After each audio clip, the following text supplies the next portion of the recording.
मतम वासुदेवस्य আগমেতি উচ্যতে।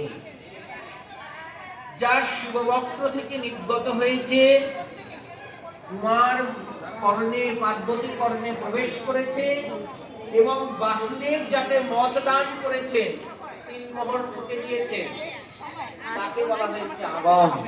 আর যে এটা না শুনে এবং পবিত্র হবে না তাকে বাবা এসে নিজে পার্বতীশ্বর মা পার্বতীশ্বর গচ্ছতু মা কর্ণ মতম বাসুদেবস্য নিগমিং গচ্ছতি।